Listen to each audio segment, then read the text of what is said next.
مكان أحييكم. طبعا أكيد الكل متشوق يريد يشوف الكواليتي المميز اللي صممت به الشركة للبنايات مع شاردايك. مثل ما تلاحظون هنا مدخل البناية. طبعا اليوم الشقة إطلالتها على الطبيعة، إضافة مداير البنايات كلها خضارات وطبيعة، كلها هاي مهما تكون تنطي للإنسان راحة نفسية، شعور هادئ، يحس نفسه إنه هو عايش وسط الطبيعة.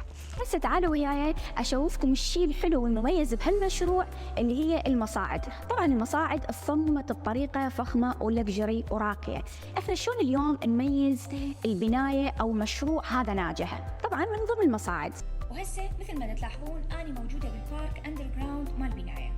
مثل هذا البارك أكو 5 من عنده بالبناية، يكون مخصص لكل الشقق الموجودة بهاي البناية، وهذا الشيء اللي يميز شاردايك.